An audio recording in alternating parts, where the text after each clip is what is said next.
Gold, trusted gold buyers. మీరు తాకట్టు పెట్టిన బంగారాన్ని విడిపించి ఈ రోజు ఉన్న మార్కెట్ ధరకు కొనబడను. నమస్కారం. మనతో పాటు అందశ్రీ గారు ఉన్నారు. అందశ్రీ గారు అంటే పరిచయం అవసరం లేని పేరు అది. వాగ్గేయకారుడిగా, లోకకవిగా, ప్రజాకవిగా అందరికీ, తెలుగు వారందరికీ చిరపరిచితమైన వారు, స్థిరపరిచితమైన వ్యక్తి. వారు మనతో ఉన్నారు. ఇటీవలే తెలంగాణ ప్రభుత్వం వారు రాసిన పాటను తెలంగాణ జాతి గీతంగా అధికారికంగా ప్రభుత్వం ప్రకటించింది. ఈ సందర్భంలో అందశ్రీ గారి యొక్క పాట ప్రయాణాన్ని, వారి జీవిత ప్రయాణాన్ని తెలుసుకునే ప్రయత్నం చేద్దాం. సార్ నమస్తే అన్న. నమస్కారం సోదరా. ఈ మీరు అండి ఇవన్నీ ఉండవు కాబట్టి అమ్మకు శరణాగతి చెప్తున్నా, మాతామహుల పాదాలకు శిరస్సానమామి చెప్తున్నా, కొప్పర కవులకు. ఇప్పుడు మీరు శరణాగతి అంటారు కదా, ఈ శరణాగతి మీరు అనే మాట మీకు ఎప్పుడు ప్రవేశించింది? మీకు చాలా గొప్ప పదం వాడితేందయ్యా, కుతో పట్టేసి నన్ను. శరణాగతి అని ఎందుకంటారంటే, మనకు ఉపనయన ధర్మాలలో ఒకటి, ఉపదేశ ధర్మాలల్లో ఒకటి దీన్ని వాచకంగా వాడుతారు. అది ప్రామాణికంగా ఇది మనకు అష్టవక్ర జనకుని సంవాదంలో కూడా అక్కడక్కడ కనబడుతుంది.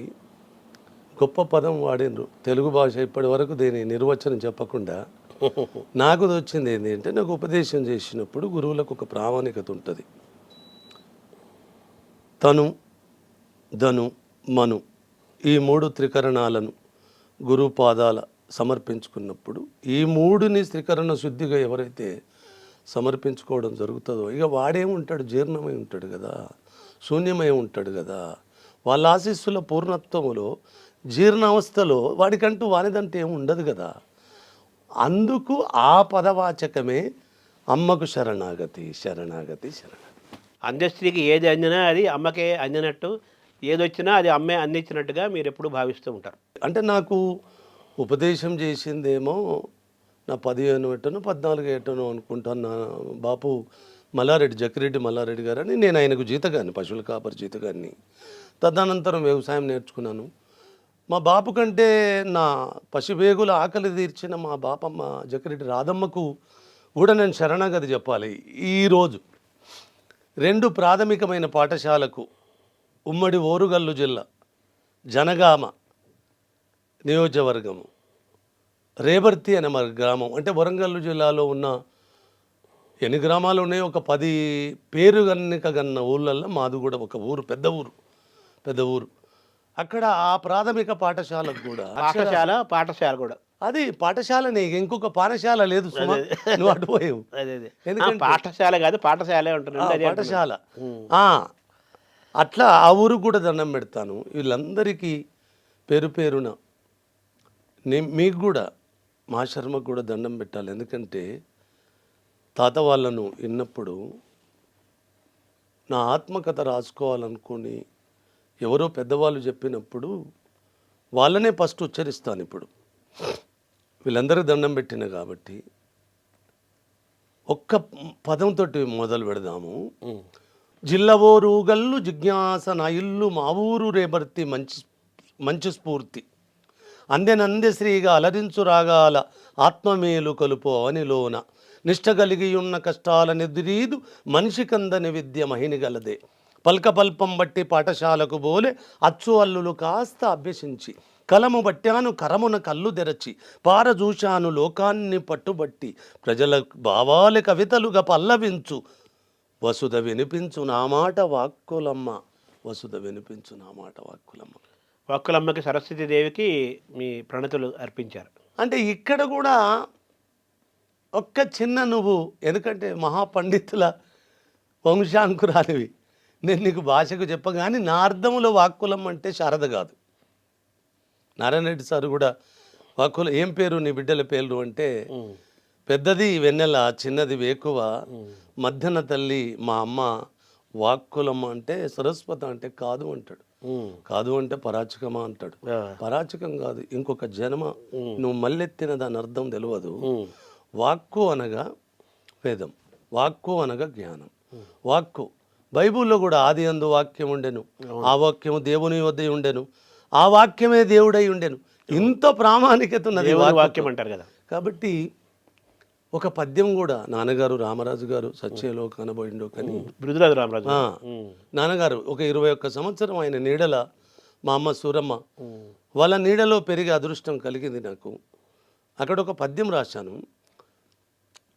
బ్రహ్మ ఇల్లాలువా భారత వాణివా కాదమ్మ తరికించ కవన జగతి, అక్షరము నీ రూపు అది సృష్టి కనుచూపు అజరామరము నీవు అవని చదువ, ఆకారముగ లోక ప్రాకారమయి నీవు ప్రాణుల పరుగుడు ప్రణవరూపి, తేనీయలను చిందు తెలుగు భాషే కాదు ఎల్ల భాషలకెల్ల తల్లి నీవే, కడుపు పంటగ కవులను గన్న తల్లి కవిత గుడిలోన వెలుగొందు కలుపవల్లి, కోటి భావాల కొనగోట మీటి నోట వసుధ వినిపించు నా మాట వాక్కులమ్మ.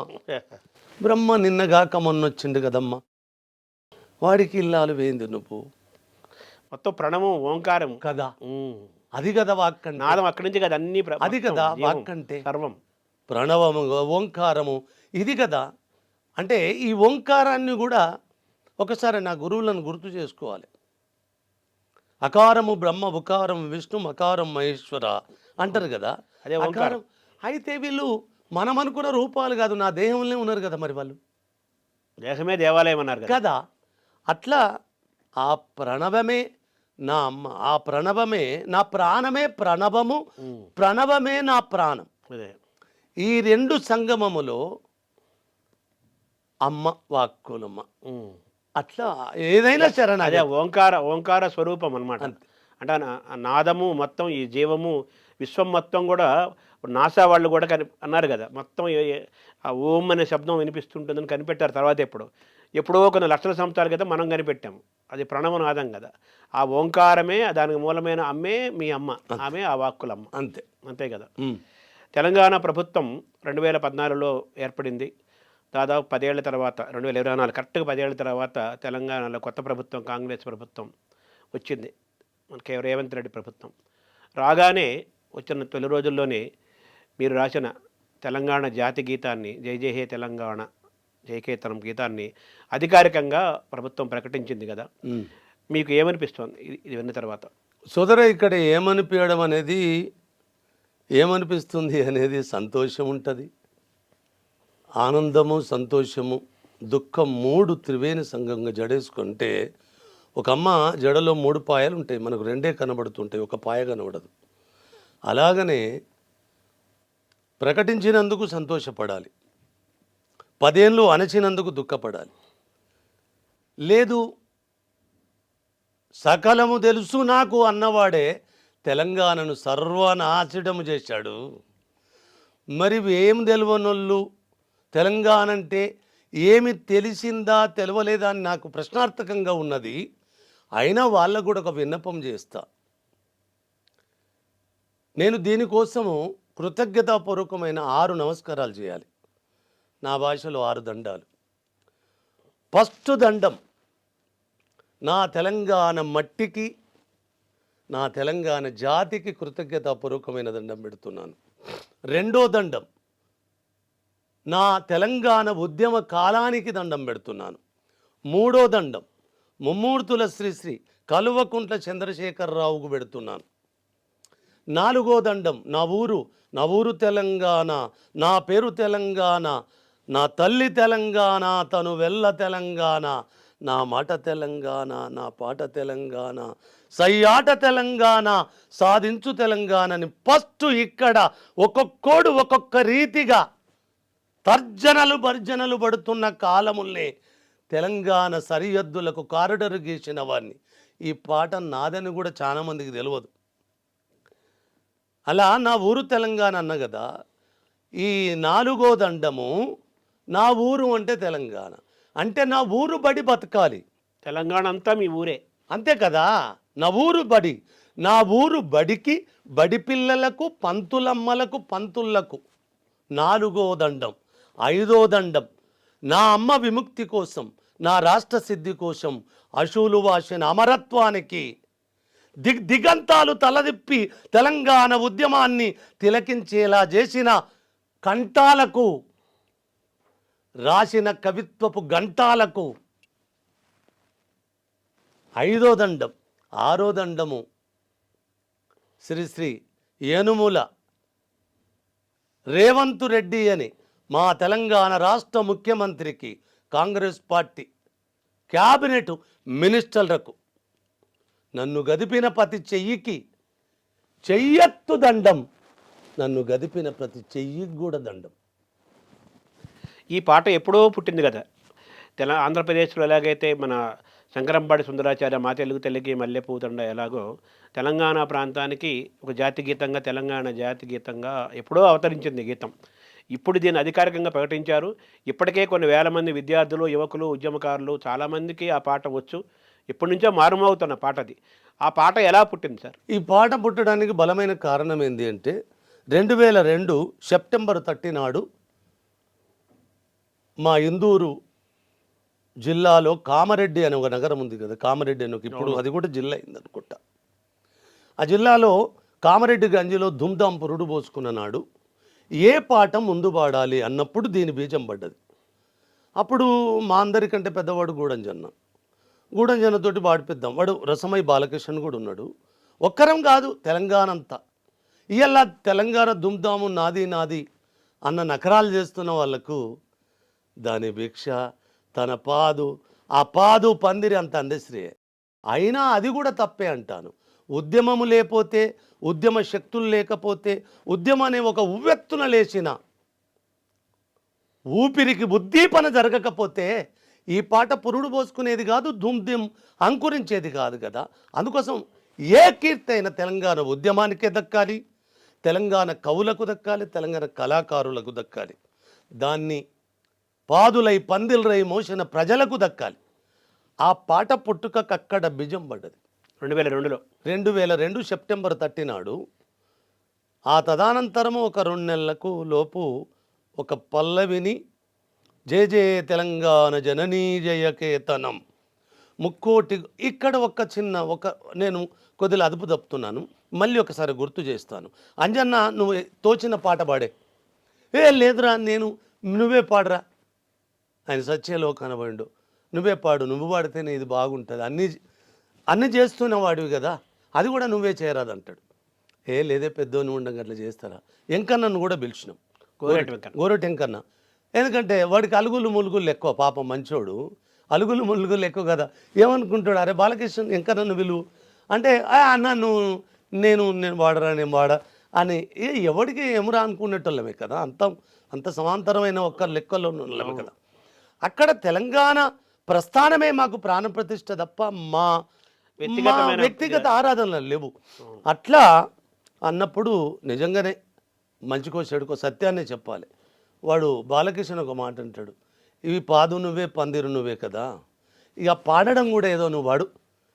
ఏం పాడవాడాలి రా ఇది ఏమంటే, నాకు ఓరుగల్లు చరిత్ర మీద, కాకతీయ ఓరుగల్లు సాంస్కృతిక సాహిత్యాల మీద ఒక 1200 సంవత్సరాలను 12 నిమిషాలలో రాసిన ఒక చారిత్రకమైన ఒక గేయం ఉంటుంది నాది, ఒక పోయం ఉంటుంది.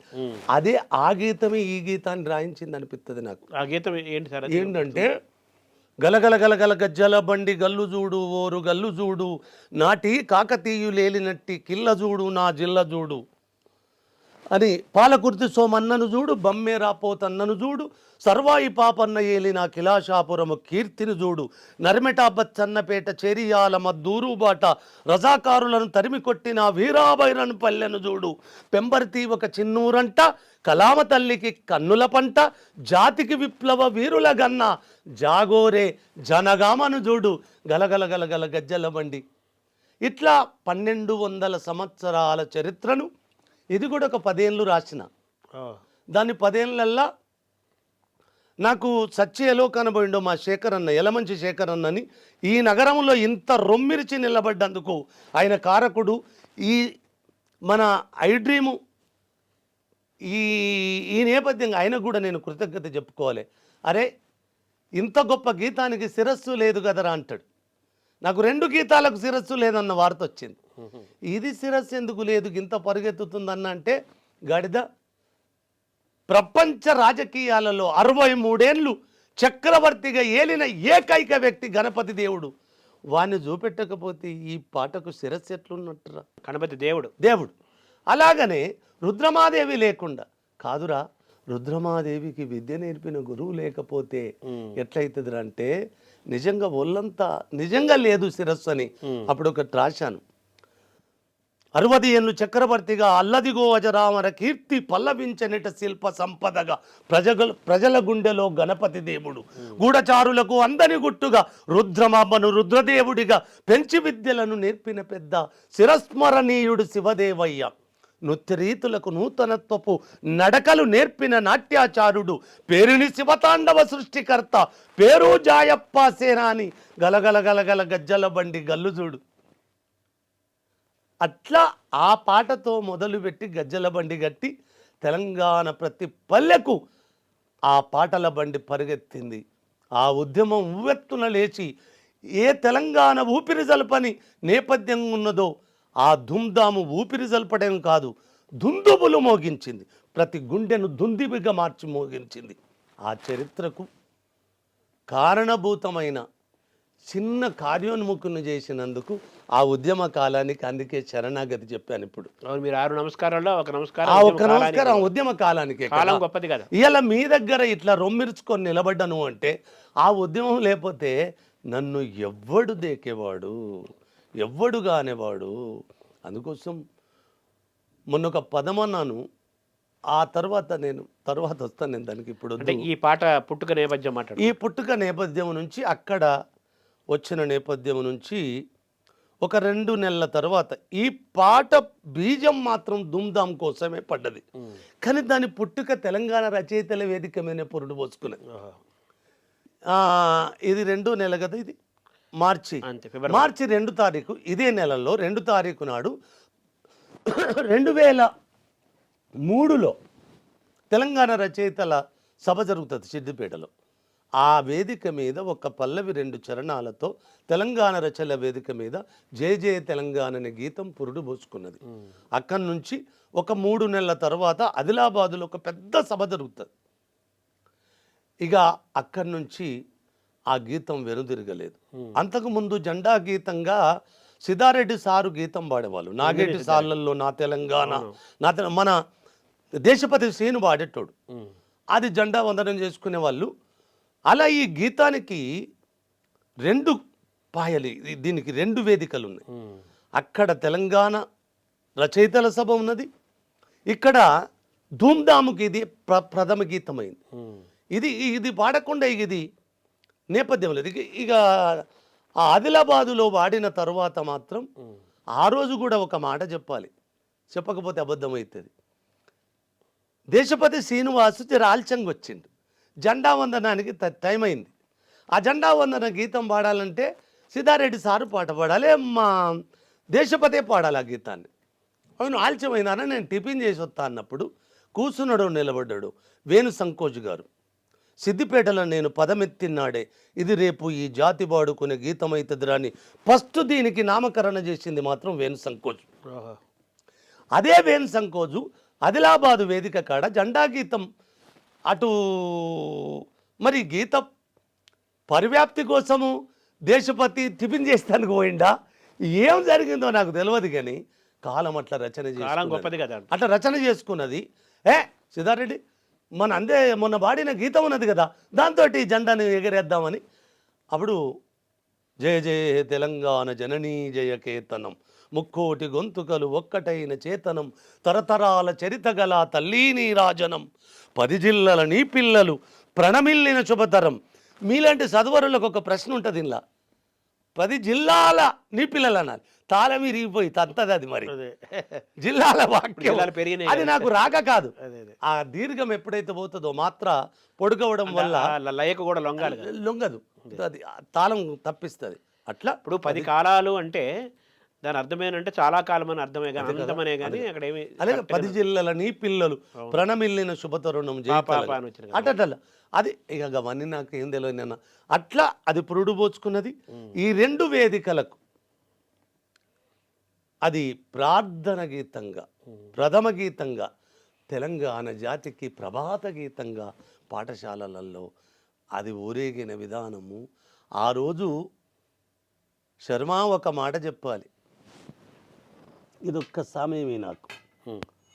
ఈ పాటను అచ్చేసుకున్న కాగితాలను కొన్ని కోట్ల అట్లా కాగితాల పాటలను ఉద్యమ వేదికల కాడ పంచుకున్నారు, ఇట్లా మడతేసుకొని లారీల కొద్ది వచ్చేసారు దాన్ని.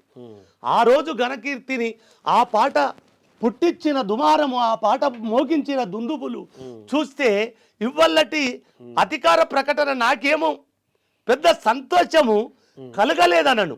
కానీ ఆనాటి సంతోషానికి మాత్రం ఈ సంతోషం అందదు. ఒక్కటి మాత్రం కేసీఆర్కు వినమ్ర నమస్కారాలు ఎందుకు చెప్పాలంటే,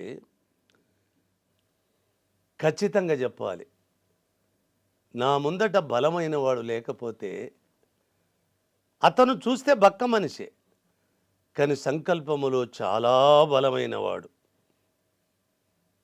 నన్ను ఒక అనామకుడే అనుకున్నాడు, కానీ నేనెంత బలవంతున్నో సార్ ఇప్పుడు చవి చూచాడు. నేను అమ్మకు అక్షరానికి శిరస్సు వస్తా కానీ అధికారాలకు వంచే తత్వం కాదు. కాటిక కంటి నీరు చనుకట్టుపోయిన బడ ఏల నేర్చదు కైటప దైత్యం అర్ధనుని గాదిని కోడలా ఏ మదాంబ యో ఒకట గర్భరాని నిన్నాకటికి నిగనిపోయి అల్ల కర్ణాటక కిరాట కీచకులకమ్మ త్రిశుద్ధిగా నమ్ము భారతి అన్న పోతనా నా డిఎన్ఏ.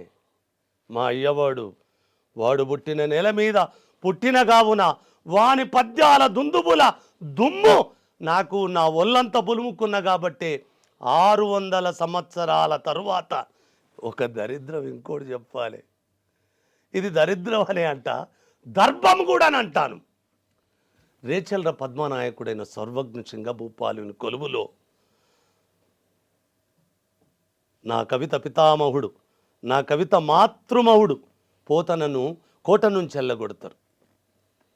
సర్వజ్ఞ సింగభూపాలుడు ఎలుమ రాజ్యమే. అవును, అంకితం ఏమంటాడు ఇవన్నీ కదా, నేను ఇవ్వను అంటాడు కదా. మరి దరిద్రం మళ్ళీ ఎలుమ రాజ్యం వచ్చింది కదా 600 సంవత్సరాలు, మరి వారసత్వం దిగాలే కదా. ఇగో ఈ అనామకుడిగా దిగింది. ఈ అనామకుడిగా దిగి ఏం చేసింది చెప్పిన, ఎప్పుడో చాలా ముందు చెప్పిన.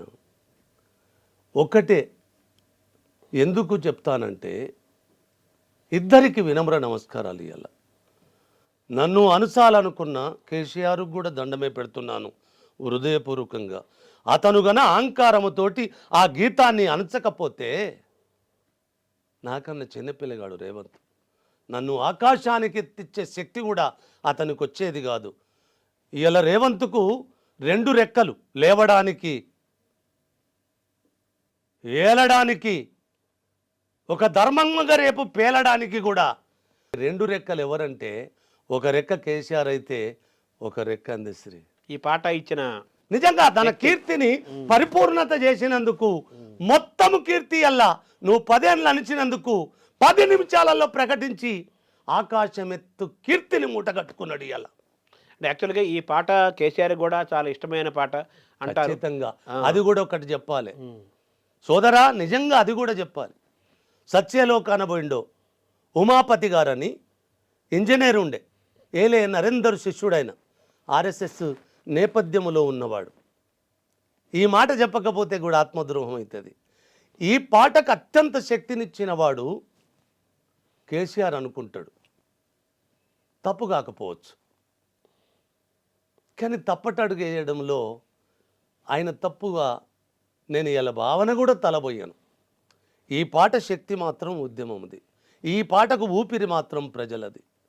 ఇంకా దీని పల్లవికి ప్రాణప్రతిష్ఠ చేసింది పాఠశాలలది, పంతులది అని చెప్తే కదా ఇప్పుడు. అవును, ఆ రీతిగా ఈ పాటను ఒక ఉద్యమానికి ఊతమంగా శక్తిపాతంగా చేసినవాడు ఉమాపతి గారు.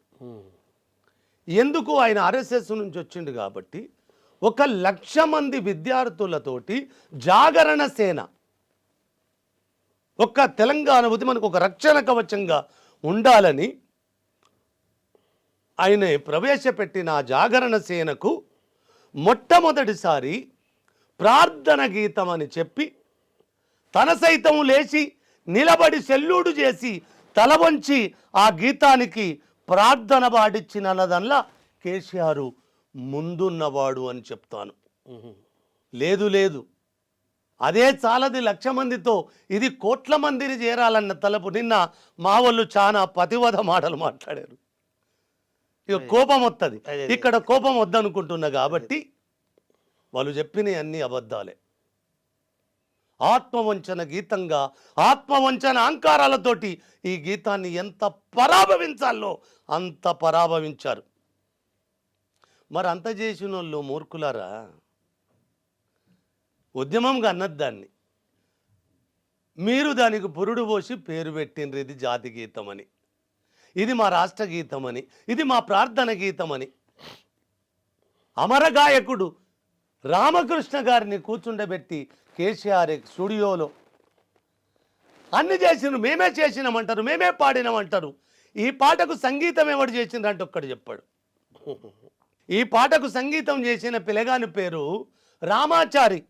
ఇలా వాని దగ్గర పాటలు నేర్చుకొని గాయకుడు ఉండడు ఈ సినిమా ఇండస్ట్రీలో. అవును, చిన్నపిల్లలందరూ కథలో ట్రైనింగ్ ఇస్తున్నాడు. అవును, ఆ బాలులకు సంగీతం దానం చేసిన ఆ పిల్లగాడు చేసిన ఒక్కరోజన్న వాడి పేరు చెప్పారా? గౌరవం వానికి పెరుగుతుంది, మనకు పెరుగుతుంది. రహస్యంగా ఉంచుకోవాల్సిన అవసరం లేదు కదా. ఆ పిల్లగాడు దీనికి సంగీతం సమకూర్చాడు. ఇది ఫస్ట్ బాలన్న పాడాలి, ఎస్పి బాలసుబ్రహ్మణ్యం గాడు పాడాలి. అప్పుడు చంద్రబాబు అందరూ తెలంగాణ వద్దనట్టులే, అదే ఒక కేసీఆర్ తప్ప, ఇక్కడి ప్రజలు తప్ప, ఇక్కడి ఆత్మగౌరవం తప్ప, ఇక్కడ ఉద్యమ శక్తులు తప్ప, ఇక్కడ భూమిపుత్రులు తప్ప ఏ ఒక్కడు తెలంగాణ రావాలనుకోలేదు కదా. అలాంటి సంఘర్షణలో పురుడు పోసుకున్న గీతాన్ని పరివ్యాప్తి చేసింది నేను. వాళ్ళ కోసము, వాళ్ళు పరివ్యాప్తి కోసం కాదు, వాళ్లకు ఆంతర్లీనపు అవసరం కోసము దీన్ని పరివ్యాప్తి చేసుకునే నేపథ్యం ఒకటి ఉన్నది, దాన్ని కూడా చెప్పాలి. అట్లా రామకృష్ణ గారితో పాడించిన పాట కూడా ఎన్ని ముక్కలు చేసినో తెలుసా ఈ దుర్మార్గులు? రికార్డింగులో పట్ట తెగిపోతుంది. మీలాంటి సంగీత జ్ఞానం ఉన్నోళ్ళు అప్పుడప్పుడు కరెక్ట్గా అతికిస్తారు. అదే ప్రాథమిక గీతంలో అన్ని కట్టింగులే, అన్ని కట్ తెగిపోతుంది. ఒక్క మనవి చేస్తాను శర్మ, మీ కర్మ కాకపోతే మీ దరిద్రం కాకపోతే ఇలా దీని కీర్తి బావుటాను ఎగరేసుకొని రొమ్ము జర్చి నిలబడే మీ అస్తిత్వాలు ఎంత పడిపోయినారు అయ్యాల. మాదా మేమా అసలు అరుతున్నదా మీకు? ఒకవేళ వాడు మూర్ఖుడు 4 చరణాలని మా సారు చెప్పుతుంటే 12 చరణాల పాట పెట్టుమంటాడు ఒకడు. చదువుకోలేదు కదా, అజ్ఞాని కదా, అందశ్రీ మూర్ఖుడు కదా, అహంకారి కదా. మీ ఐడ్రీమ్ నేపథ్యంగా చెప్తున్నాను, నాకు అహంకారమే కరెక్ట్ నా అనువాలైతే నేను గింతెత్తు లేచేవాడిని కాదు. అమ్మ తెలియదు, నాన్న తెలియదు, కులము తెలియదు, నాన్నవాడు తెలియడు, ఎవ్వడు తెలియని నన్ను ఇంతెత్తులకు ఎందుకు లాబట్టిందమ్మ? మరి ఇక్కడ ఒక తమాష ఉంటుంది. 1000 సంవత్సరాల పాటకు కవిత గౌరవం ఇవ్వలేదు తెలుగు సాహిత్య వేదికలు. ఇక దానికి కవితా గౌరవం ఇవ్వని కొడుకులు కావ్య గౌరవం ఎలా ఇస్తారు? ఇయ్యరు కదా. నేను చేసింది ఎవ్వరికి అంతు చిక్కని ఒకే ఒక్క రహస్యం. నేను పదమెత్తితే కవిత్వము ఒళ్ళంతా బులుముకొని ఆకాశమెత్తు లేస్తుంది దాని ధూళి. పుప్పొడి అంటారు కదా, అవునవును, పుప్పొడి లేస్తుంది కదా, అలా లేస్తుంది. కవితా గౌరవమే కాదు, నేను ముట్టుకున్న కవిత్వానికి, పాటకు, వచనానికి, పద్యానికి కూడా కావ్య గౌరవాలు కూడా నిక్షిప్తం చేసి ఉంటాయి. అందులో కలిసే ఉంటాయి, అన్నీ కలిసే ఉంటాయి. అందుకోసం ఈ పాట మేము నిజంగా నేను ఆ పాట పెట్టొద్దన్నాను అనుకుందాం. వినాలేవో మేధావులారా, ఓ పతివత మాటలు పట్టిన పండితులారా, మీకు ఒక మనవి చేస్తాను. నేను మూర్ఖున్నైతే నన్ను జనములో నిలబెట్టి వీడు మూర్ఖంగా ప్రవర్తిస్తున్నాడు, మేము రాష్ట్రగీతంగా ప్రకటిస్తామంటే వాడు మంకు పట్టుబట్టి అహంకారిగా మా పాట వద్దంటుండు అని ఎందుకు నన్ను దోషం చేయలేదు? అప్పుడు 2014లో కూడా ఈ పాటను ప్రకటించారు, అసెంబ్లీలో కూడా దానికి అధికారికంగా ప్రకటించారు, తర్వాత ఆగిపోయింది కదా. ఎందుకు ఆగిపోయింది? ఎందుకు ఆగిపోయింది అని వాళ్ళే జవాబు చెప్పాలి, నేను చెప్పను. నేను ఆగిపోలేదు కదా. మీ అహంకారం 10 ఏళ్ళు పాలన చేసిన మీ శిరస్సు మీద శివతాండవము చేస్తూనే ఉన్నది కదా. ఇవాళ ఏం చేసింది ఆ గీతం? దక్షయజ్ఞం చేసింది, వీరభద్రుడై విజృంభించింది, మీ కంఠాలను తెలియకుండానే తెగనరికి నేల మీద రాజకీయ డెత్ చేసింది. అది తప్పు గీతాంది కాదయ్యా, అదే. మీది. అసెంబ్లీలో పరువు పోగొట్టుకుంటుంది. వాడు బర్ర కాచిండు, గొడ్ల కాచిండు, చదువుకోలేదు, వాడికి కవిత్వం వస్తుంది. మీ దగ్గర చదువు, మీకు కవిత్వం వస్తుందా? కాదు కాదు, సయాన సారు ముఖ్యమంత్రే కాదు, సయాన కవి కదా. నా కవిత్వం అవమానమయ్యా, మీరు కవులని కవులే మీరు, కాదనను, కవులే. ఎక్కడ చూసినా కవులే, ఎప్పుడు చూసినా కవి సమ్మేళనాలే. కవేడురా మరి, కవి అనగా పొద్దు పడుపు నానయ్, కవి అనగా పొద్దు పడుపు, పొద్దు తిరుగుడు పువ్వులు కవులు. మీరు కవులే. కవిని కాలం మాత్రమే కంటది. కవి పొద్దు పడిచినలాగానే ఉంటాడు, పొద్దు తిరుగుడు పువ్వులాగుండడు. అది కాలము కవిని గన్నది, ఆ కవిని ఆ కాలము ఆ కవిని గన్నది, వాని కవిత్వాన్ని కూడా గన్నది.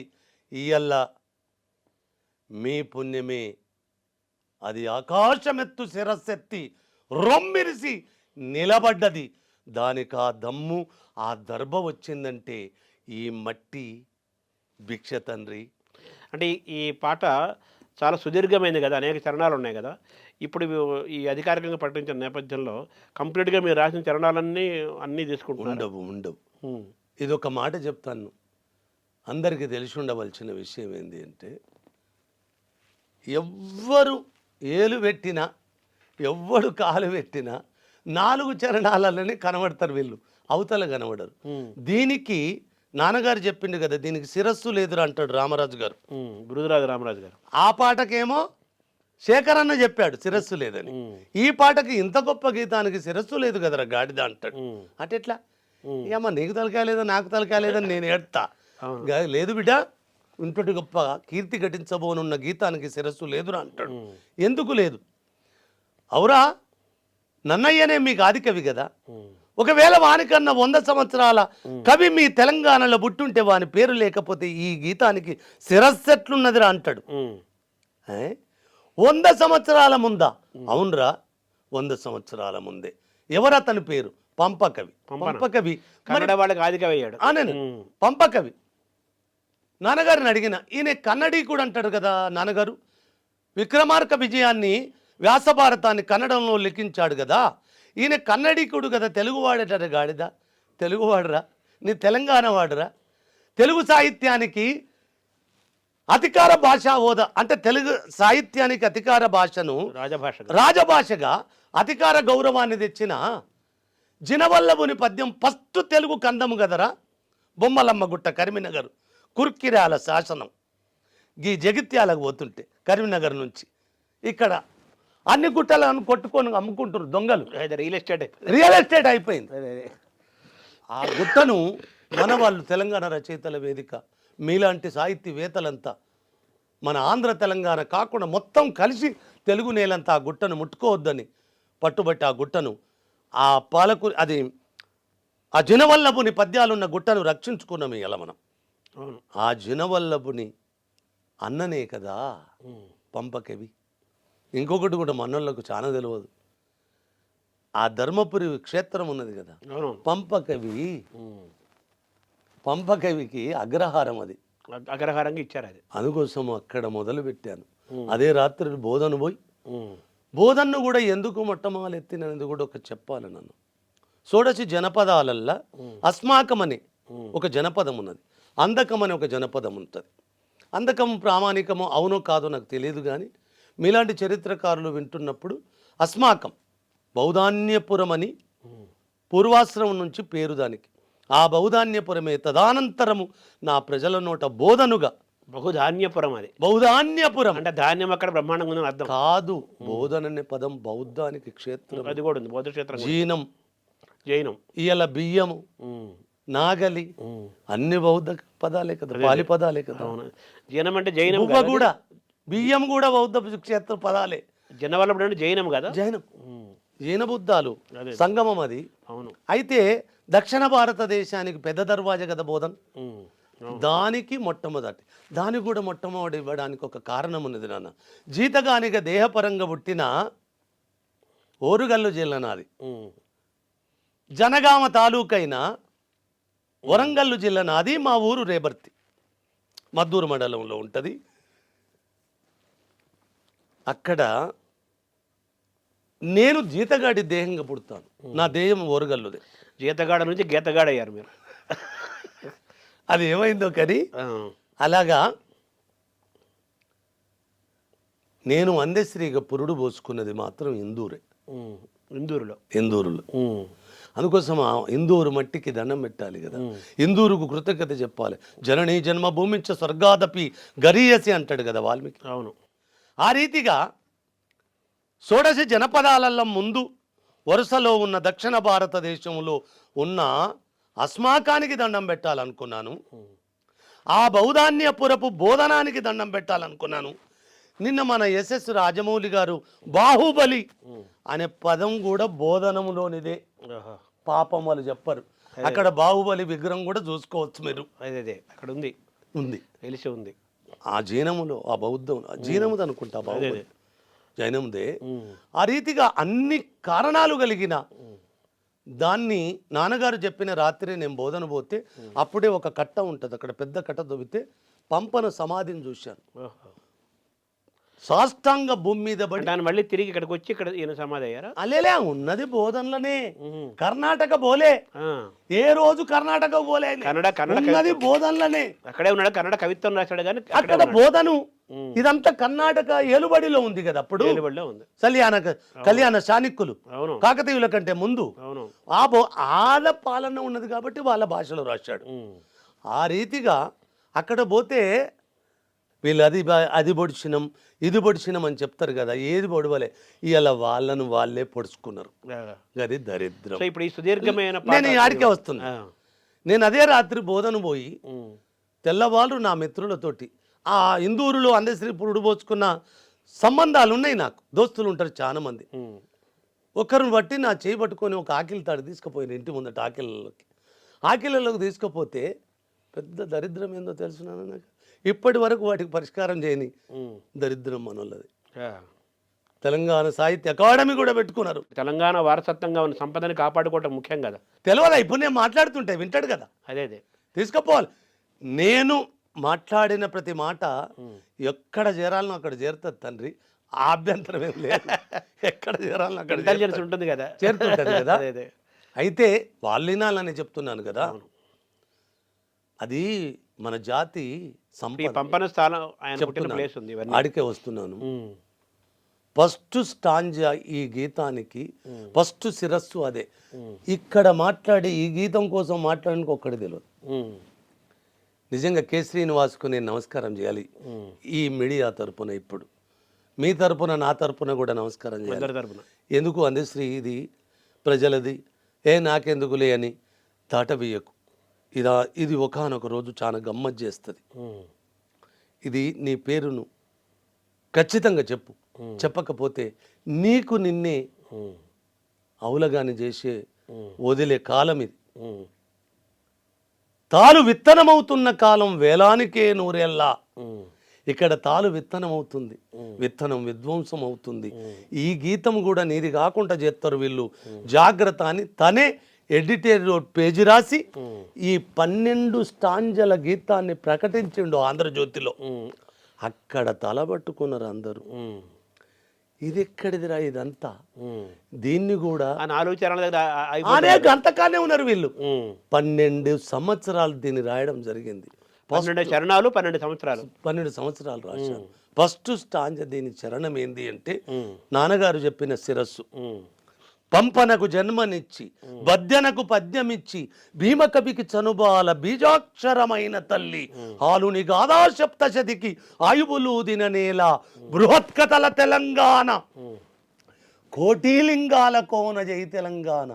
శర్మ 2500 సంవత్సరాల చరిత్ర కలిగిన చరణం ఇది. ఆ చరిత్ర అంతా ఇందులో లిఖితమైంది. ఇందులో నిక్షిప్తం చేసి పెట్టాను. ఆ పాటగా ఒకసారి పాడన్నా అది నువ్వు. పాట కంటే ఇప్పుడు కొద్దిలే, ఎందుకంటే చరణం పాటను వదిలేసి పల్లవైనా అని ఒకసారి అంటారు. పంపనకు జన్మనిచ్చి బద్యనకు పద్యమిచ్చి భీమకవికి చనుబాల బీజాక్షరమైన తల్లి హాలుని గాద సప్తశతికి ఆయువులోదిన నేల బృహత్ కథల తెలంగాణ కోటి లింగాల కోన జై తెలంగాణ జై జై తెలంగాణ జయ జయ హే తెలంగాణ జననీ జయకేతనం ముక్కోటి గొంతుకలు ఒక్కటైన చేతనం తరతరాల చరిత గల తల్లి నీరాజనం పద పదానని పిల్లలు ప్రణమిల్లిన శుభ తరుణం తెలంగాణ. వాడు జిల్లాలు ఎక్కువ చేస్తాడు, ఒకడొచ్చి జిల్లాలు తక్కువ. మీ రోగం కవిత్వములు ఎందుకురా?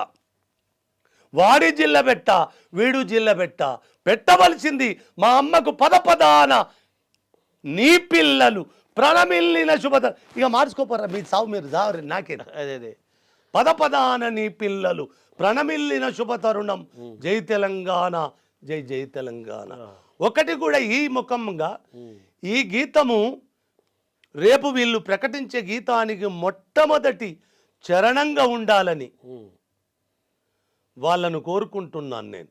ఎందుకంటే ఇది ఒక 2500 సంవత్సరాల నాటి చరిత్ర. మీకు దీని ముఖంగా ఇంకొకటి కూడా చెప్తున్నాను. పల్లవి ఇదే కదా, ఇదే పల్లవి. తెలంగాణ జై జై హే తెలంగాణ జనని జయకేతనం. అది పల్లవి. ఇది పల్లవి. తొలి చరణం పంపనతో మొదలైంది. ఎందుకంటే తెలంగాణకి ఆదికవి కాదు, తెలుగుకే ఆదికవి పంపన. అదే తెలుగుకే ఆదికవి పంపన.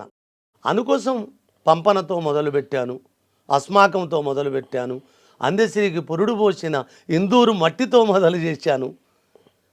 నాకు తెలిసి వీళ్ళు వచ్చినాక బంగారు పూత పూసిండ్రు తప్ప వీళ్ళు పుట్టక ముందే ఇందూరు జిల్లా బంగారు పంటలకు నెలవైన నేల తండ్రిది. బంగారు పంటలకు నెలవైన నేల తల్లి ఇందూరు. ఆ రీతిగా కూడా దానికి సార్థకతతో ఆ పదం ఎత్తుకోవడం ఆ నేలకు నిజంగా నాకు పంపనను తెలియజేసిన నాన్నగారికి, ఇంత గొప్ప కవిత్వం రాసే సమయం చెక్కిన కాలానికి, ఆ ఉద్యమానికి. మిమ్మల్ని ముఖ్యమంత్రి ఆహ్వానించారా సార్? ఈ పాట అధికారం పడిన తర్వాత కలుస్తున్నారా? ఏం జరుగుతుందో? మేము కలువని రోజు ఉండదు. అదే కలుస్తాము హృదయంతరాలంగా. అదే అంటే అధికారికంగా మిమ్మల్ని ఏదో ముందు కలిసే కదా సార్ ఇంటికి పంపింది. అది గుర్తుంది. రేవంత్ రెడ్డి మీరు తెచ్చిన ఇంటర్వ్యూ చాలా పెద్ద ఇంటర్వ్యూ కదా అది. ఇప్పుడు వాళ్ళకు ఊపిరి జలపని పనులు మేము అధికార కార్యక్రమం ఏమైనా చేస్తారా? చేస్తారొచ్చు, నాకు తెలియదు, అది వాళ్ళకే తెలుస్తుంది. ఇంకా వాళ్ళు, నేనైతే ఒక మాట కూడా వాళ్ళకు కూడా తెలియజేస్తున్నాను.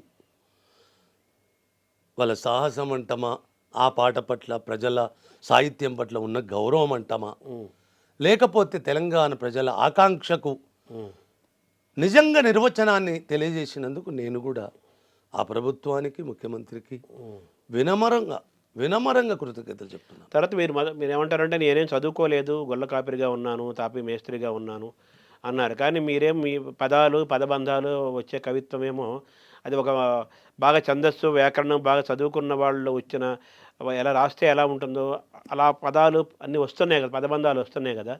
ఈ కవిత్వము, ఈ పాట, ఈ మాట ఎక్కడి నుంచి వచ్చింది మీకు? మంచి శర్మ, ఇది ఎవరు అడుగుతుంటారు కానీ ఎవరికి నిర్వచనంగా చెప్పలేదు.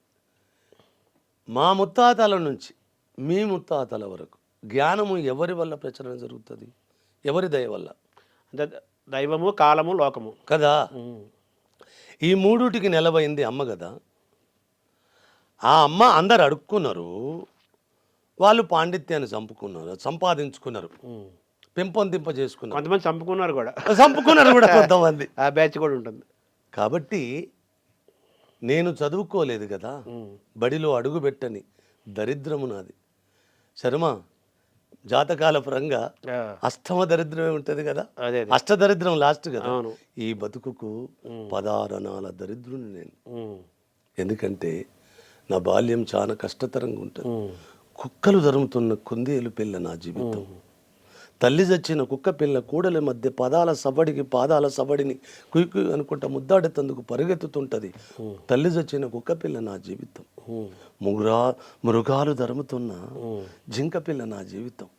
ఇంతటి కఠోరమైన జీవితం నుంచి వచ్చిన వాడిని ఎట్లా వాళ్ళు చేయిస్తే వీళ్ళు చేయిస్తే వాళ్ళ చేయి పట్టుకొని వీళ్ళ చేయి పెట్టుకొని రాలేదు. అమ్మ చేయి పట్టుకొని అడుగులేస్తూ వచ్చాను. అమ్మే మీ చేయి పట్టుకుంది. అలా పట్టుకున్నది కాబట్టి ఎవరిను అడుక్కున్నది కాదు.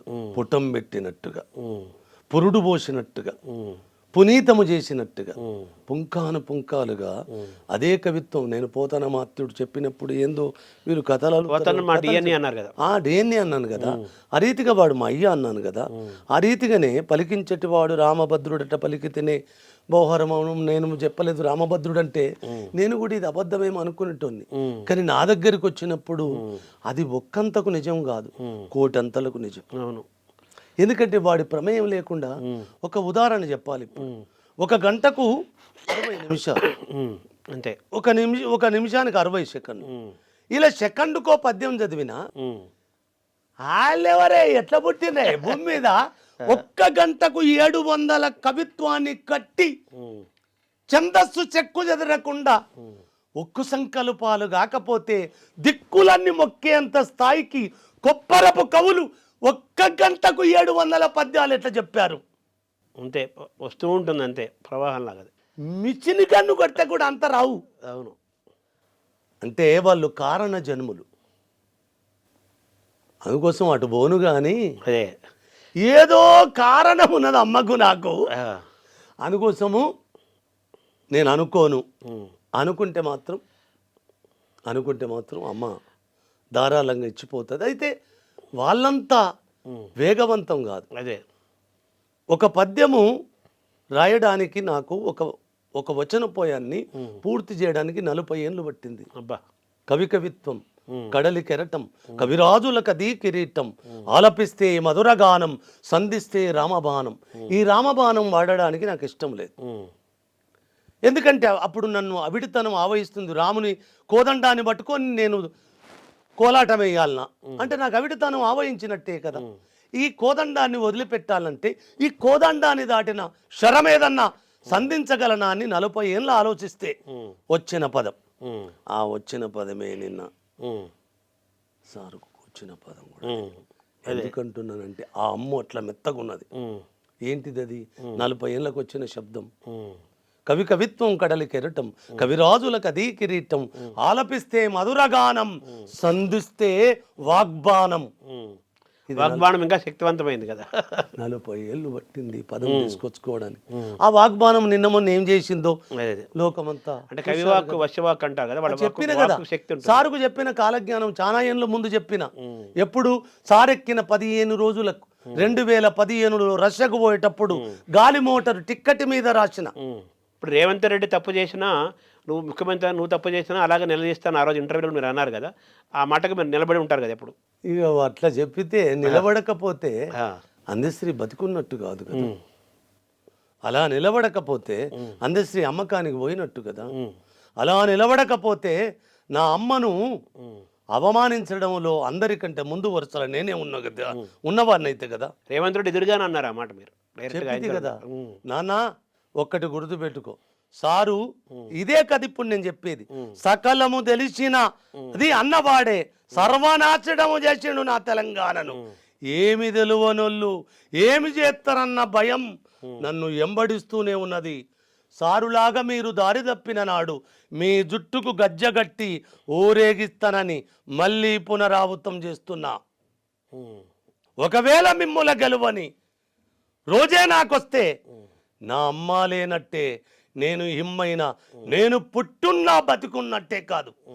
అంటే మీకు ఎలాంటి చెప్తున్నానో, మీరు భద్రంగా పాలన చేసుకోండి, మీరు అద్భుతంగా ఏలుకోండి. ఏ ప్రజల ఓటు భిక్షతోటి మీరు అధికారములకు వచ్చిండ్రో వాళ్ళను యాచకులుగా చేయకండి. వాళ్లకు కాస్త శిరస్సు వంచే ఉంచండి. వాళ్ళ కడుపుల్లో తలబెట్టి శరణాగతిగా పాలన చేయండి. మీరు చరితార్థులవుతారు అని కోరుకుంటాను. మీకు మంచిగా చెయ్యాలని మా అమ్మకు చెప్పిన రీతిగా మీకు శరణాగతి కూడా చెప్పుకుంటున్నాను. ఇప్పుడు మాయమైపోతున్నాడమ్మో మనిషి అన్నవాడనే పాట ఇప్పుడు జై జై హే తెలంగాణ తెలంగాణ జాతి గీతం అయితే ఇది మొత్తం ఈ పాట మొత్తం ప్రపంచ మానవ జాతి గీతంగా దీన్ని అభివర్ణించవచ్చు. మాయమైపోతున్నాడమ్మో మనిషి అన్నవాడు మచ్చుకైనా కానరాడు మానవత్వం ఉన్నవాడు అని చెప్పి రాశారు కదా. ఎందుకు మీకు మానవత్వం అని వాడు కనిపించలేదా? ఎందుకు ఆ పాట పుట్టింది? ఎలా పుట్టింది అది? నిజమే నాన్న, ఇది చాలా గొప్ప ప్రశ్న. ఇప్పుడు నిన్న మొన్న ఎవరో మాట్లాడుతున్నారు, వాళ్ళకు కూడా చిన్న జవాబుదారిగా చెప్పాలి. అందశ్రీ సాంప్రదాయవాది, సనాతన ధర్మాన్ని అధికంగా ఇరుముడి కట్టుకొని వెళ్తున్నవాడు. నిజమే, నిజంగా సాంప్రదాయవాదే. అదే కానీ సమరాంగణములో ఒరో నపింసకులారా, సమరాంగణములో కూడా ఎలా నిలబడి ఉన్నాడో అది మీరు చదువుకోవాలి. ఏ సనాతన ధర్మాన్ని నేను ఇరుముడి కడతానో తెలుసా? ఒక్క మనిషి అపూటంగా 5 ముక్కలు తెగకుంట ఉన్నప్పుడే ఆ సనాతన ధర్మాలను ఆ సాంప్రదాయాలను శిరస్సు మీద మోత్త. నన్ను అవమానించిన ఏ సంప్రదాయాన్నైనా ఏ శాస్త్రాన్నైనా ఒక్క మనిషిని 5 ముక్కలుగా తెగనరికి ఇది వర్ణాశ్రమ ధర్మము అని మానవ మేధ మీద రుద్ది అపూటమైన మనిషిని 5 భూతాలతో అంకురించిన ఒక మనిషిని 5 ముక్కలుగా తెగనరికే అధికారం ఎవ్వడిచ్చిండ్రా మీకు అని నిలదీస్తూనే ఉంటాను. అలా వర్ణాశ్రమ ధర్మం మీద నా మనిషి హత్య చెయ్యబడ్డాడు. నా మనిషి ముక్కలుగా వర్ణాలుగా విడిపోయిండు. తదానంతరము కులాలుగా పోయిండు. తదానంతరం మతాలుగా ముక్కలైండు. ఇక్కడ కులంగానే చెప్పాలి, తలంగానే చెప్పాలి, ప్రాంతంగానే చెప్పాలి, వర్ణంగానే చెప్పాలి, వర్గంగానే చెప్పాలి. నా మనిషేడి శర్మ మనిషి ఎన్ని కనిపిస్తే కానీ మనిషి కనిపించట్లేదు. అందుకోసము అన్నిట్లో అభివృద్ధి అయిన మనిషి మనిషిగా మాత్రం అడుగడుగున అంతరించిపోతున్నాడు. ఆ మనిషి కోసమే నా అన్వేషణ. ఈ పాట ఎలా పుట్టింది సార్? ఎలా పుడుతుంది అంటే మనిషి అపూటంగా బతకాలి కదా. అదొక కాలం ఉంది మనకు. ఈ వర్ణాశ్రమ ధర్మం కూడా ఎప్పుడు వచ్చింది నాన్న? మొన్న వచ్చింది. అవును, మొన్ననే వచ్చింది కదా. పని విభజనే కదా అంత. పురుష సూక్తం నుంచి అది మనకు భగవద్గీత నుంచి బ్రాహ్మణ్యాల నుంచి అక్కడక్కడ కనబడుతుంది. అటు పోని ఇప్పుడు పెద్ద తరం.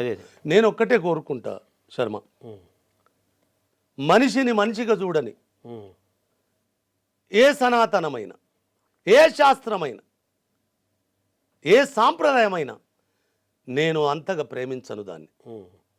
మనిషిని మనిషిగా చూసే సాంప్రదాయం ఎక్కడ నన్ను ఉండదు.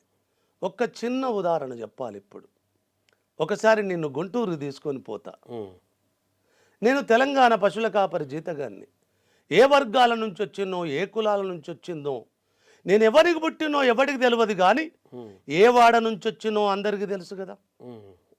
ఇది వీళ్ళు కూడా వినాలి. ఇప్పుడు ఎవరికి పుట్టినో నా అమ్మ నాన్నలు ఎవరో తెలియకపోవచ్చు, కానీ నేను ఏ వాడ నుంచి వచ్చాను, ఆ వాడ నుంచి వచ్చింది అనుకుని ఆ వాడ నుంచే తెలివి రాలే. అన్ని వాడల నుంచి గుచ్చుకొని వచ్చిన తెలివి కదా ఇది. అందుకోసం మొన్న ఒక్కటే చెప్పాను, జయ జయ తెలంగాణ గీత కీర్తిలో ఇక్కడ ప్రతి కులానికి భాగస్వామ్యం ఉన్నది. సంఘాల పరంగా మాత్రం దళిత జాతులకు, దళిత సంఘాలకు, అంబేద్కర్ వాదులకు ఈ గీతం మీద అధికారం లేదని నిర్మోమాటంగా చెప్పాను.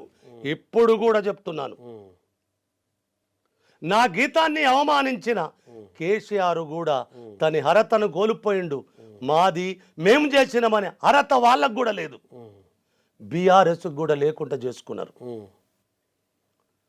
నన్ను అవమానించిన ఎవ్వడికి కూడా ఇందులో భాగస్వామ్యం లేదు. నన్ను సులకన చేసి మాట్లాడేటోళ్లకు ఇందులో హక్కుండదు. అరే, కులము శాస్త్రీయత కాదురా, మతము కూడా శాస్త్రీయత కాదు. మనిషి శాస్త్రీయత కదా. మరి అశాస్త్రీయతలను తల మీద ఇరుముడులు కట్టుకొని అవులగాళ్ళుగా జీవనాలు సాగించే మిమ్మల్ని చూస్తే నాకు నవ్వు తప్ప అంతకు మించి ఏమి రాదు. మనిషి అపూటమైన శాస్త్రీయత, మనిషి అపూటమైన సైన్స్. వాడు ముక్కలుగా నరకబడుతున్నాడు. వాడిని 4 ముక్కలు కాదు 5 ముక్కలు నరికారు. అందరూ ఆ వేదనల నుంచి ఆ నేపథ్యం అది కూడా చెప్పాలి నేనే. మరి తల బ్రాహ్మణం భుజస్కంధాలు క్షత్రియం, నాభితొడలు వైశ్యం, పాదాలు శూద్రం. ఇదే చెప్తారు కదా మరి. 5వ వర్ణమైన నిషాదుడు ఎక్కడ పోతాడు? నిషాద ఎక్కడ పోతాడు వారు? ఇందులో వర్ణాశ్రమ ధర్మాలలో 5 వర్ణాలు ఉన్నాయి, 4 వర్ణాలు కాదు. ఒకవేళ ఎక్కడున్నాయని వాడు అడిగితే నేను వారికి ఈ దేశానికి ఏ ప్రామాణికమైన కావ్యాలు ఉన్నాయో అందులో నుంచే తీసి చెప్తా. ఇది నా సొంత కవిత్వం కాదు, నా సొంత పైత్యం అంతకంటే కాదు. అయితే అక్కడ ఆ 5 ముక్కలు గాని మనిషికి నేను చూడాలనుకొని వర్ణాశ్రమ ధర్మాన్ని నుంచి ఏలిన 4 యుగాలలో జరుగుతున్న అసమానతల మీద, 4 యుగాలుగా జరుగుతున్న దుర్మార్గాల మీద, అస్పృశ్యతల మీద, అహంకారాల మీద, ఉచ్చనీచాల గొడవల మీద పుట్టి పురుడు పోసుకున్న గీతం. ఒక మాట చెప్తా శర్మ, తల బ్రాహ్మణం ఉచ్చ స్థితిలో ఉన్నది, పాదము శూద్రం నీచ స్థితిలో ఉన్నది కదా.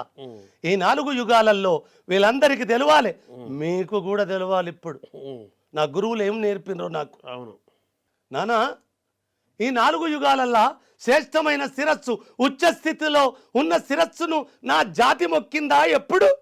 లేకపోతే ఆ ఉచ్చ స్థితిలో ఉన్న శిరస్సు నీచమైన నా పాదాలకు దండం పెట్టిందా ఈ 4 యుగాలుగా?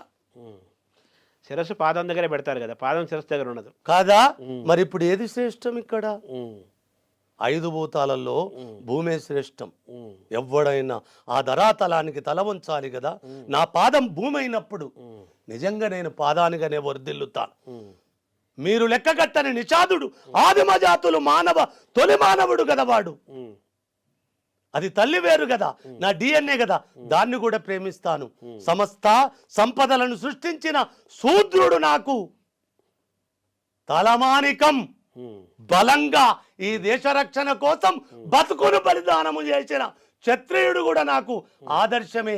సర్వసంగ పరిత్యాగము చేసి తనదంటూ లేకుండా, అంటే శరీరమే పంచభూతాలు కదా, తనదంటూ లేకుండా బతుకుని ఇచ్చిన బ్రాహ్మణుడు కూడా నాకు ఆదర్శమే. కాదు కాదు చరమా, పుట్టుకలో నిషాదుని నేనే, పురుడులో శూద్రుని నేనే, పుడమికి అన్నం పెట్టిన శూద్రుని నేనే, బలవంతమైన క్షత్రియుని కూడా నేనే. తలకాయ పని చేస్తుంది కదా, మరి తల లేని కులం ఉంటుందా? ఈ మూర్ఖులకు తెలవాలి. మెదడు ఉండాలి, తల ఉండాలి, తలలో పని చేసే మెదడు ఉండాలి కదా. ఆ మస్తిష్కం ఉన్నోడు బ్రాహ్మణుడు అనుకున్నప్పుడు వాడు కూడా సర్వసంగ పరిత్యాగైనప్పుడు వానికి కూడా నేను శరణాగతి చెప్తాను ఈ 5గురికి. ఎందుకంటే ఈ 5గురిలో నా పాంచభౌతిక తత్వమైన ప్రకృతి 5 భూతాలుగా వీడిని అంకురింపజేసింది కాబట్టి ప్రథమ దండం ఈ పంచభూతాలకు. పంచభూతాలకి, పంచభూతాత్మకమైన శరీరానికి, మనిషికి కదా. ఈ పరిపూర్ణమైన మానవుడికి బతుకంత శరణాగతి చెప్తుంటే ఉంటాను. వాణ్ణి పరిపూర్ణంగా ఉంచడానికి పురుడు పోసుకున్న మాయమైపోతున్నాడమ్మా. మనిషన్నవాడు మచ్చుకైనా లేడు చూడు, మానవత్వం ఉన్నవాడు 100కో 1,00,000కో ఒక్కడు యాడ ఉన్నాడో కానీ కంటికే కనరాడు.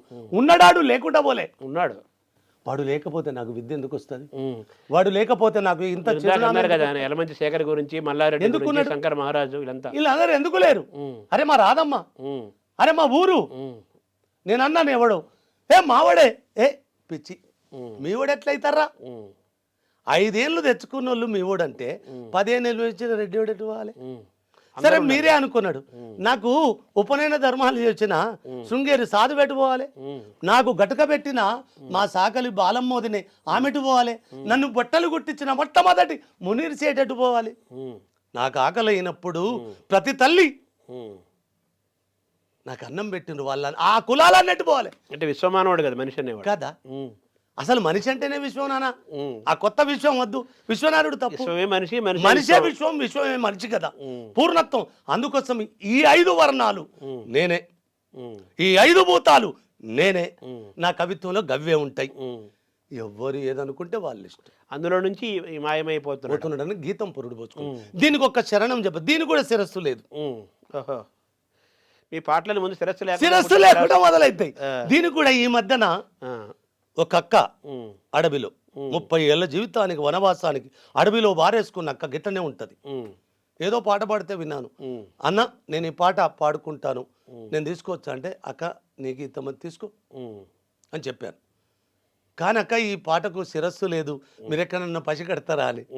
నాకు ఇద్దరు నేర్పిరు కదా. అవును, శిరస్సు గురించి చెప్పారు. శిరస్సు కోసం నేర్పిరు కదా. బిరుదురాజు నేను రామరాజు ప్రధానంగా ఎలమంచి శేఖర్ అన్న, బిరుదురాజు రామరాజు గారు రెండు అజేయమైన గీతాలకు, అజేయమైన కవిత్వాలకు శిరస్సులు, మళ్ళా వాళ్ళు చెప్పిన శిరస్సులు నేనే చెక్కుకున్నా. మళ్ళీ అది శిరస్సు లేదని చెప్పారు అంతవరకు. అంతేకాని శిరస్సు నేనే పుట్టించుకుంటాను కదా. ఆ రీతిగా అనకస నా శిరస్సు ఉన్నది కాబట్టి, ఆ శిరస్సులో ఏదో ఉన్నది కాబట్టి, శిరస్సు ఉంది కాబట్టి ఇంత ఈ యశస్సు వచ్చింది. గీతాన్ని కూడా శిరస్సు లేదు 20 శిరస్సు ఉంది కాబట్టి ఈరోజు ఇంత యశస్సు వచ్చింది అంటున్నాను. కాబట్టి ఈ పాట ఒకసారి మీరు అనాలి. చెప్తాను. ఈ ఫస్ట్ చరణం మయమైపోతున్నాడమ్మా మనిషన్నవాడు, ఓ మచ్చుకైనా లేడు చూడు మానవత్వము ఉన్నవాడు, నూటికో కోటికో ఒక్కడు యాడ ఉన్నడు కాని కంటికే కనరాడు, మాయమైపోతున్నాడమ్మా. ఆ అక్క పుణ్యమాని ఈ గీతానికి శిరస్సు వచ్చింది. జనుమనిచ్చిన తల్లి తండ్రులను వదిలేసి యుగ ధర్మమిది అంటూ జగమేలబోతారు, అమ్మ నాన్నలు కాస్త అన్నమడిగితే చాలు కన్న బిడ్డలే రోజు కళ్ళర్ర చేస్తారు. అరే ముసలితనమది ముసిరి ఉసురుదీస్తూ ఉంటే పిసరంత దయలేక కసిరిచ్చి కొడుతారు, మాయమైపోతున్నాడమ్మా మనిషన్నవాడు. నిలువెత్తు స్వార్థము నీడలాగొస్తుంటే చెడిపోక ఏమైతడమ్మా, ఆత్మీయ బంధాల ప్రేమ సంబంధాల దిగజారుతున్నడోయమ్మ, అవినీతి పెను ఆశ అంధకారములోన చిక్కిపోయి రోజు శిథిలమవుతున్నాడు, మాయమైపోతున్నాడమ్మా. ఆ మనిషి మాయమైనాడు, మనుగడ ఎప్పుడు ప్రశ్నార్థకమే. ఆ మనిషిని 5 ముక్కలు జరిగినాడే, ఆ 5 ముక్కలు తెగరానికి నాడే ఈ దేశ చరిత్ర సంకనాకడం మొదలైంది. అందుకోసం ఇక్కడన్న నా దేశము కళ్ళు తెరిచి ఆ 5 ముక్కలను ఒక్కటి అపూటమైన మనిషిని చేసి అజేయమైన కీర్తి నా దేశము ఆర్జించాలని వినమ్రతతో చెప్తున్నాను. And don't forget to subscribe to iDream. And for more videos, Please subscribe to iDream. Please subscribe to iDream. Please subscribe iDream. And please subscribe to iDream. For more videos, subscribe to iDream. please like, share and subscribe to the channel. Congratulations, iDream. Subscribe to iDream. Subscribe to iDream. So subscribe to iDream Media. iDream ki iDream team andarki huge congratulations. Please subscribe iDream Media. Please subscribe to iDream. Subscribe iDream. Please subscribe to iDream. iDream అంటే నా కళల ఛానల్ను subscribe చేసుకున్న నోరు తిరుగుతలేదు, మీరైతే గంట గుర్తు కొట్టండి. For more such videos, please subscribe to iDream. Subscribe to iDream. Please subscribe to iDream. Please subscribe iDream Media. Please do subscribe to iDream. Please subscribe to iDream Media. For best entertainment and information, please subscribe iDream.